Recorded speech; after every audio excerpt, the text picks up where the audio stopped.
Welcome to Discussions with the Writer Fred right here in Black Video News in San Antonio, Texas. As you all know, March is Women's History Month. February was Black History Month.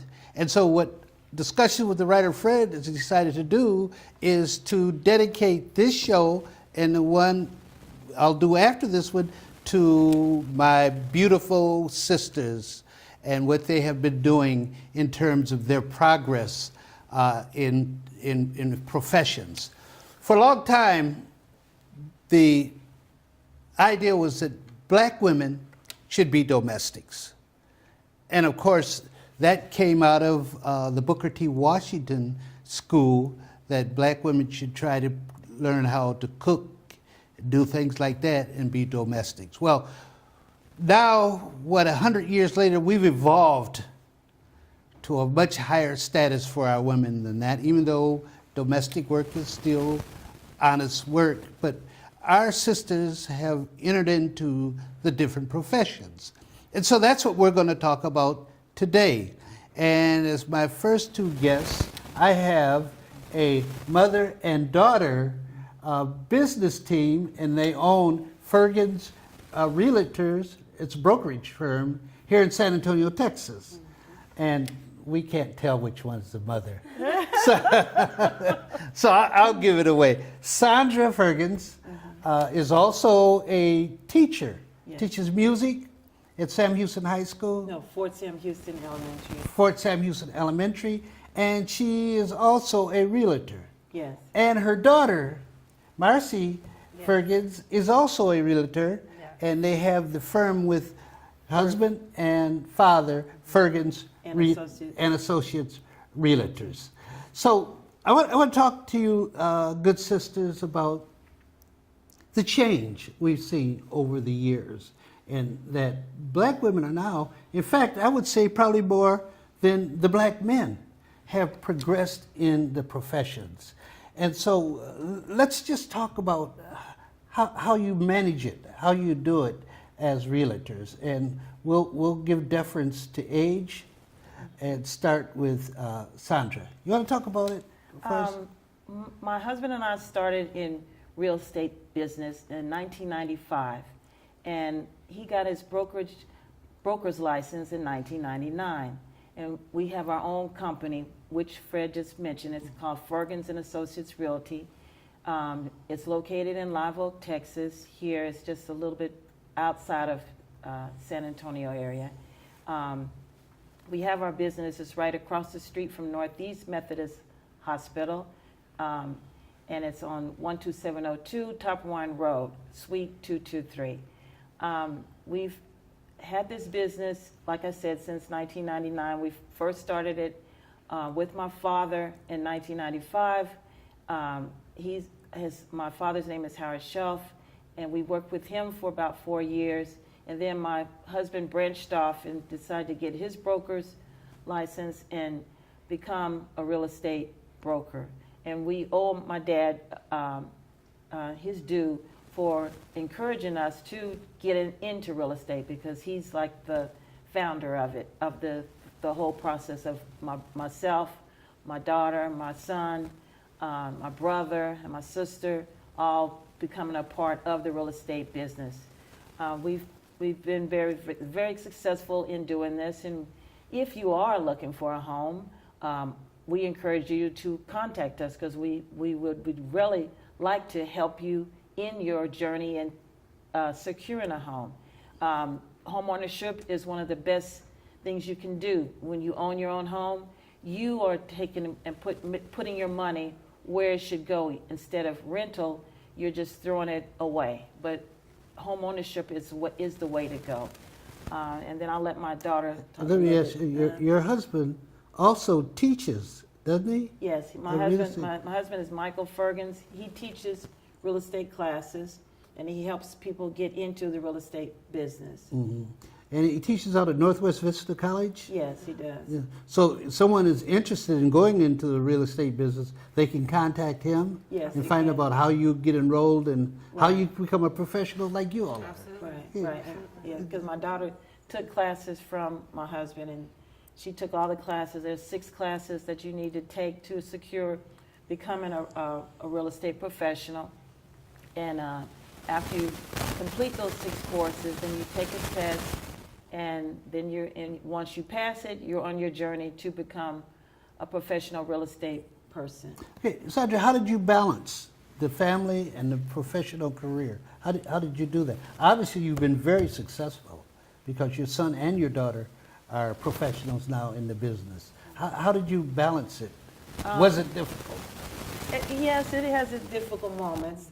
You know, because I'm also a teacher. I teach music, and trying to teach school and trying to do real estate, it takes a little bit a toll on you sometimes. But you know, you just find a way to balance it. Okay. And you also didn't you go to Southwest Teachers or Southwest? I went to Texas. Well, it was called Southwest Texas State University when I went there. But after I graduated, they changed the name to Texas State, which is what it's called now. Okay. And it's in San Marcos, Texas. And you got your foundation from what your father did. He was in the military for years, Right. and he set the foundation. And I think that's the progress of the race, isn't it? Right. Each generation grows from the generation before them. And so it's just amazing success story that all of you have been so, and your middle sister, mention her, talk about her for a minute. My middle sister name is Marcia Shelf Orlandi, and she also is a broker. She became a broker, and she was also in the real estate business before I was. She's been very successful in this. She worked for a home builder for KB Homes for many, many years, and then she branched off and got her brokers, and then she started working with my dad, which I mentioned earlier, which is Howard Shelf and Associates, and she still works with them now. Okay, and also your middle sister, Angeline. My sister right under me. Yes, Angeline, she's a professional also. Yeah, she's a professional. She's a Writer. writer. Yeah, she writes children's stories. She writes cookbooks. She's done her own little cooking shows, and she calls herself the Kitchen Diva. So she's been very successful also. And what's interesting is Howard, your father's mother, was a domestic in Winston-Salem, North Carolina. And it shows the progress, doesn't it? Right. That's really great. So let's turn to the daughter now. I'm Marcy Fergans. I am co-owner of Fergans and Associates Realty. I am recently joined into the real estate team. I love it, everything about it. It does come with its challenges. It does come with sacrifice, but nothing worth having isn't worth keeping it unless you're sacrificing for it. So I also am a mother, and I'm a proud mother at that.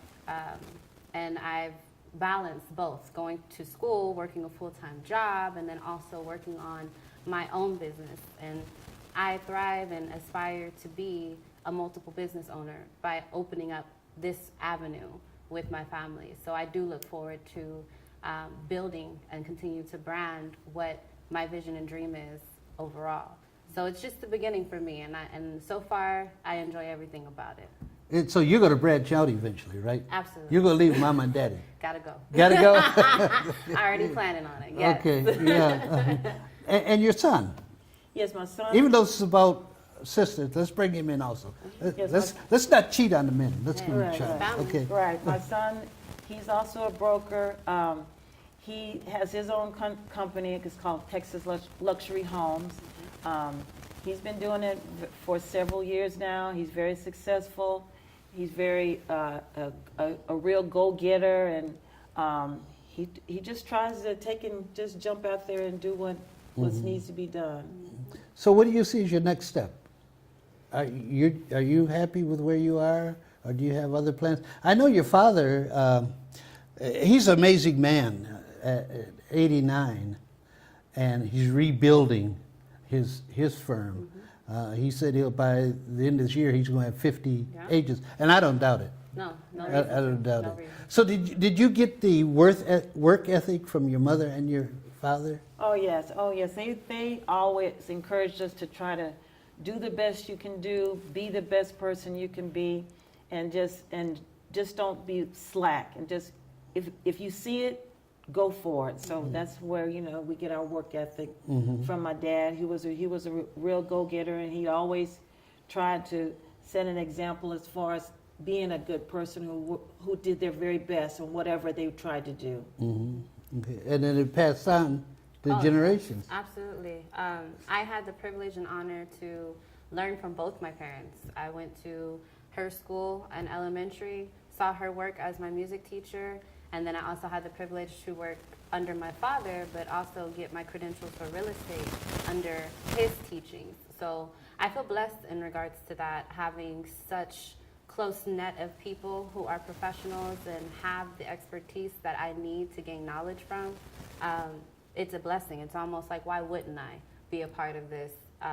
Especially because I remember my grandfather being a multiple business owner, selling the Mercedes-Benz, and everyone coming home almost every month with the new vehicle. And I didn't understand it. I was too young to understand it. But the point of the message was, obviously the family was focused on a goal, and that goal is building. And it's a beautiful blessing to see my grandfather still have aspirations to want to renovate his business and realign it again to show that he still has life inside of him to prevail in the real estate company, even if it's a young person next to him.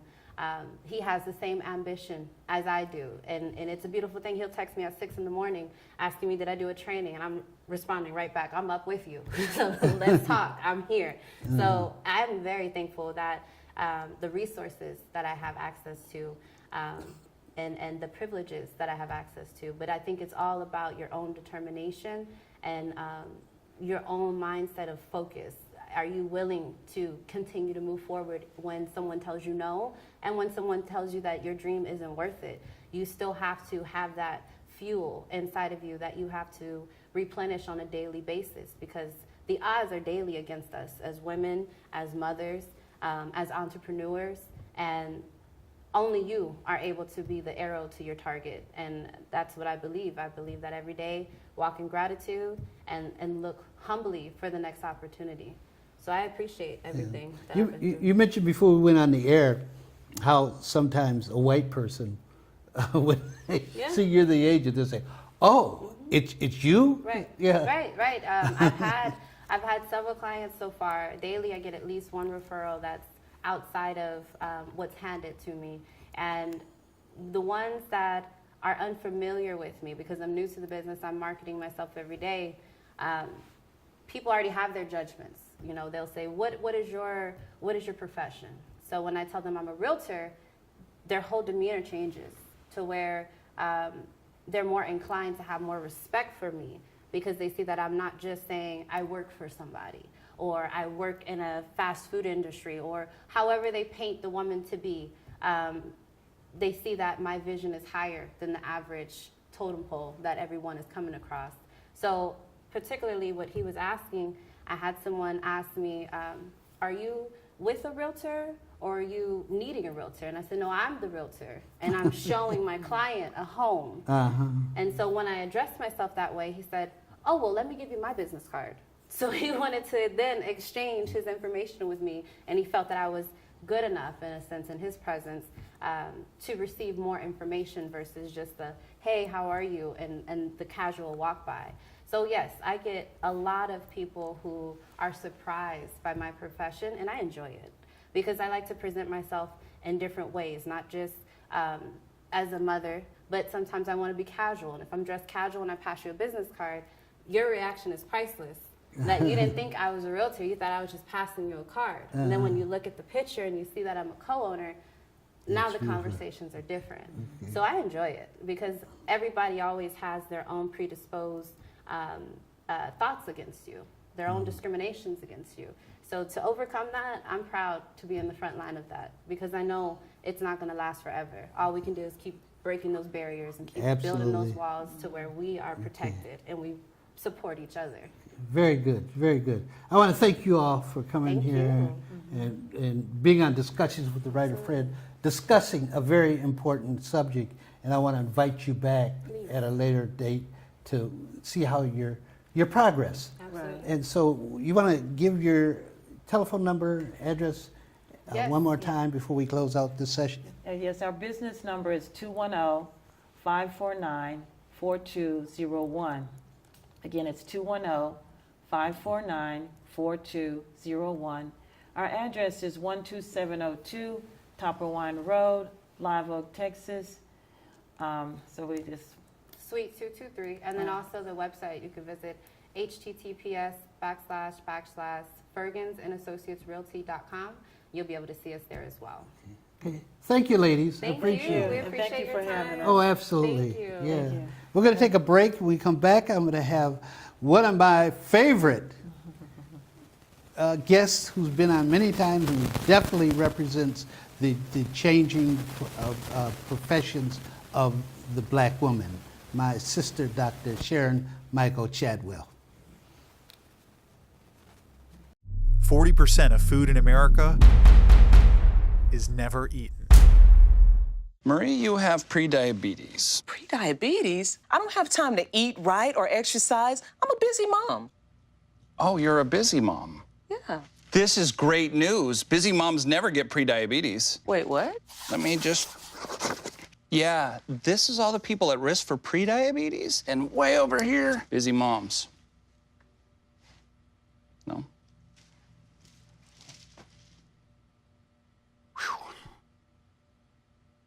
Do you want to retire like a champ?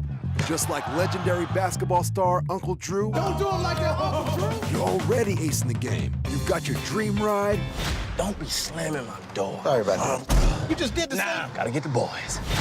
Your dream vacation, and your dream team. And now you can make your retirement just as legendary. I get buckets. Get the tips you need to get on track at aceyourretirement.org.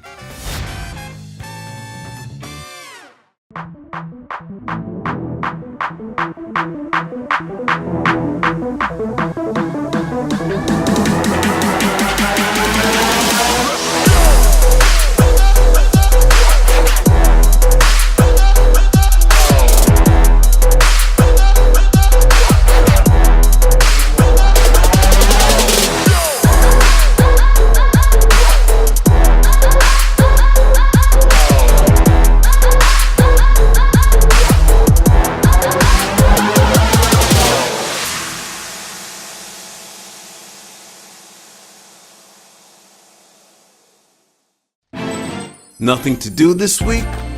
Don't miss another event. Go to blacksinsanantonio.com for our event calendar. The home of the largest business directory in San Antonio with an African American focus. Sign up today for our weekly e-blast and text message alerts. Help us make this a better community. Connect, empower, grow. Welcome back to Discussions with the Writer Fred. I have with me now Dr. Sharon Michael Chadwell. Yes. And she's been on the show before, and you all know her, but by introduction, she's an educator. Yes. And also something very unique, a triathlete. Yes, sir, indeed. And she puts on Facebook all these different races and all these different things she's running in, and it's just wonderful to know that you're doing that, because I sure don't do it, and I probably need to do it. But you don't have to say anything. I'm not saying anything. Okay. So we're going to continue our discussion on the success of black women as professionals in the workplace, the graduation from being assumed to be domestics to being professionals. And Sharon, could you just comment on that? How talk about yourself first, and then talk about the progress we've made. You know, when you called me about the topic, I got to reflecting on when I started out in the workforce. And I was a black woman, still am, but my first job was in Abilene, Texas with Southwestern Bell. I was 21 years old, if I was 100 pounds, if that. And, you know, when you start looking at racism or covert racism, however you want to look at it, I wasn't, I mean, my parents gave me the talk about you have to work harder and everything, but to be out in this location by yourself, in fact, I thought Abilene was a movie town, because that's all I heard Abilene was in the movies. I didn't realize this was John a real Wayne place. movies. Yeah, this is a real place. So it's out there in the middle of West Texas, and I was called Little Darling, Sweet Thing, all kind of terms of endearment. I was told a lot of things about what black people couldn't do. And being 21, away from the home, I just didn't pay attention or really didn't know, except the thing that kind of stuck in my mind was I was at my desk, minding my own business, and this man came to my desk trying to say the reason why black people can't swim. He had a whole diagram as to why we couldn't swim, and I just kind of laughed it off. But today I realized that was a whole different intention as to what he was trying to do. But again, my parents gave me the talk, but that talk doesn't become reality till you're actually in the place. And so I believe that a lot of black women then and now we have had to talk, but that reality of what the workplace really is like might not have changed as much, although there may be some things in place to minimize the effect. But but that talk is still needed. Mm-hmm. So, how have we progressed? Well, to kind of step back a little bit, I did some research through this organization called Catalyst, and they do a lot of studies on women in the workplace. And I found some things that were interesting, and particularly pertaining to black women. For example, we are in a disadvantage because of gender and color. Do you think you're at a bigger disadvantage than the male, the black man? Yes and no. Okay. And why did I think you were going to ask me that question? And I'm going to say yes and no, because I have a theory. I have a theory about the dynamics between black men and black women. I believe that society has allowed black women to elevate more than at a rapid pace than black men, because if you go back to the plantation and past the plantation, that women were probably allowed more to learn how to read, and advance again more so than the black male.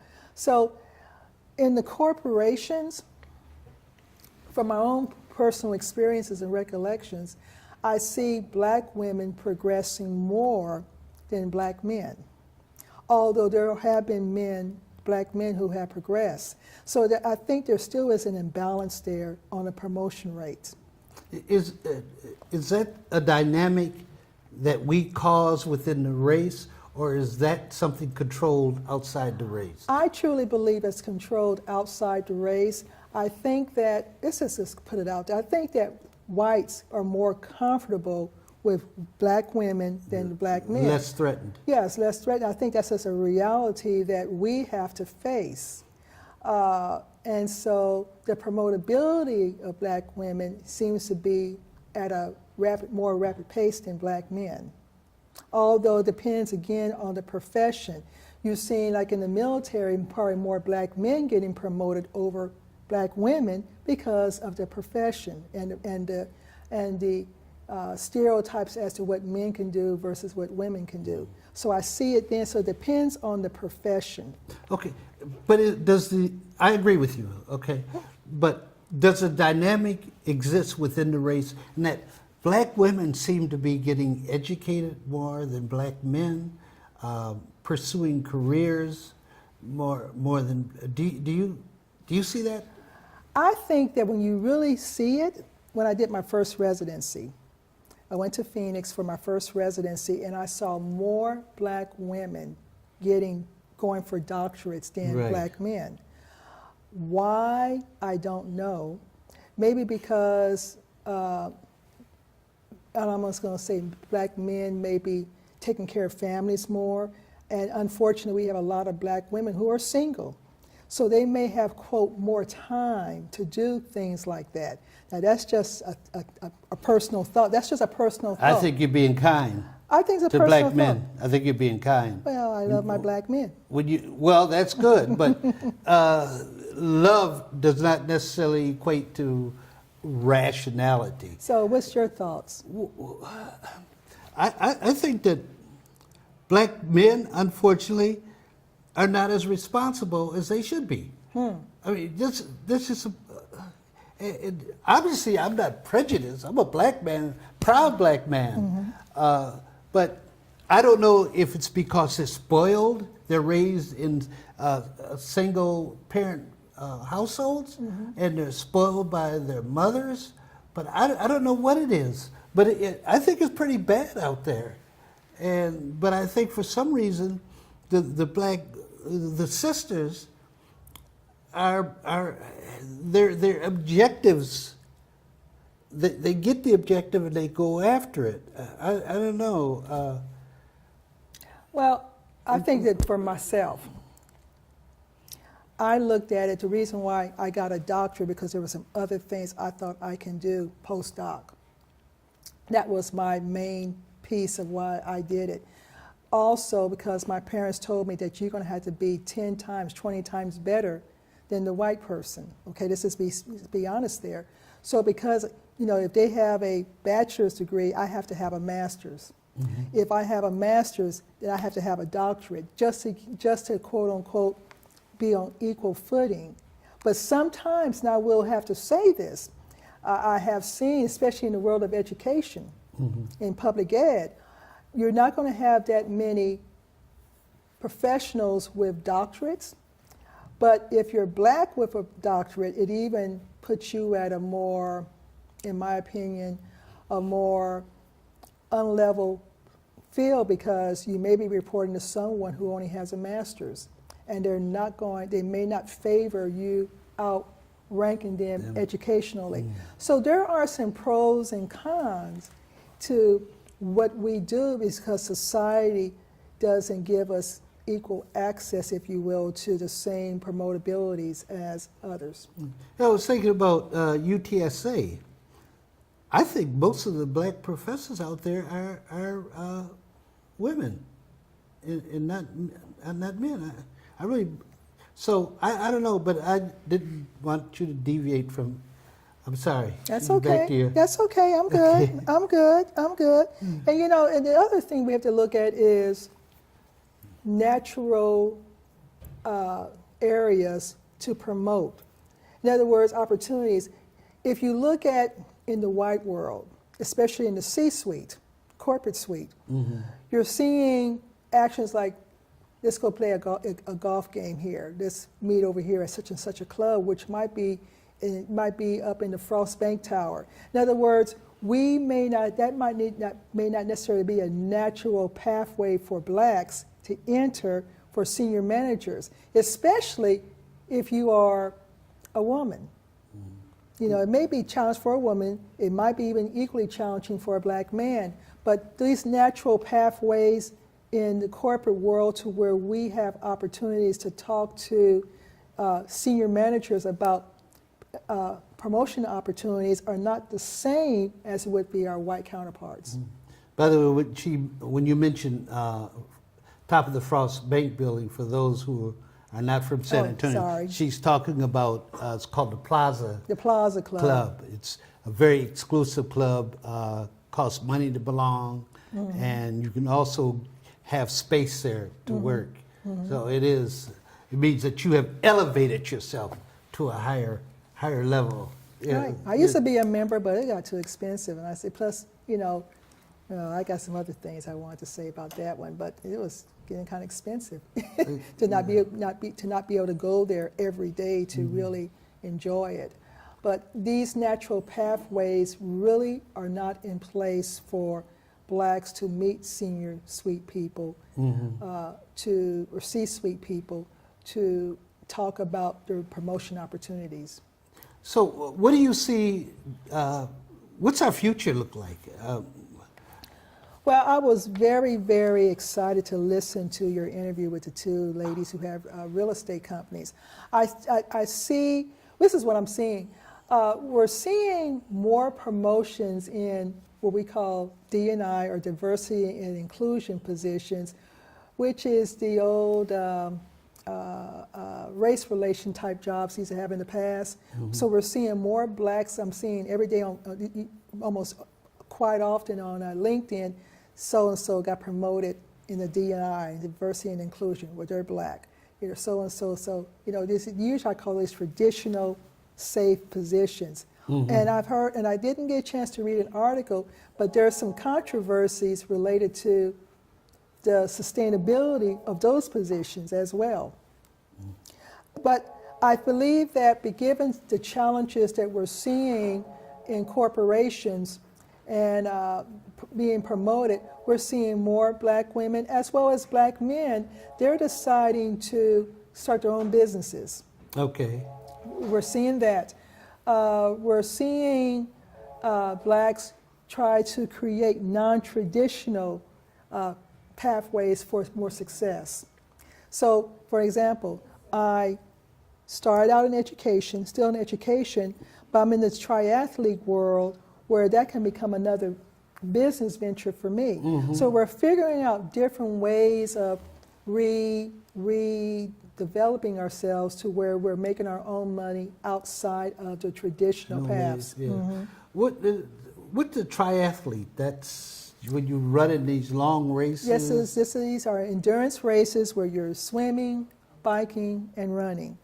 And swimming, it can be a mile. It will be like a mile and a half for a half Ironman, for example, and then 2.5 miles for a full Ironman, 58 miles for a half, 114 miles for a full, and then you're running a half marathon or a full marathon. Then you have some smaller size races. And I want my viewers to look at her. This is how you can look if you run and you exercise, right? Yeah. And besides the ostentatious, the outside look, it's great for the inside of your body. It is. And again, this is another one of these areas where there aren't that many African Americans because it has been viewed mostly as traditionally white career area. However, we're seeing more blacks becoming professionals in these areas as well. And they're making money. They're actually making quite a bit of money now. So we're looking for different ways of not depending on the traditional route. Even if you look at education, we're used to putting our kids in public schools, but we're finding out because of some issues in public schools where black educators are saying, okay, this is not working, let me try this, and so they're starting to create their own schools. So I think overall that as blacks, professionals, that we are, both men and women, we are figuring out there are other ways, as I like to say, to get to Walmart. Is there a trend now, black women going outside the race simply because there's starting to be a lack of black men that match their education? Do you see that as a trend? Not necessarily. Not necessarily? So you all are still loyal to the race? Well, there's some of us who are slipping, but this one right here, I'm still loyal. Okay. You have some closing comments? All is not lost. All is not lost, but I think we just need to rewire our thinking that traditional means of generating income may not necessarily be working for us. It's okay to think outside the box and learn how to generate your own funds. Okay. Thank you You're for joining me. welcome. And our black women are really doing it. And I was serious, and I know I'll get a lot of feedback and criticism. I just think our black men, our young brothers, need to catch up and stay caught up, because our beautiful sisters deserve to have a brother on their arms that they can be proud of. And this is the writer Fred, discussion with the writer Fred, telling our story, our way. Our way.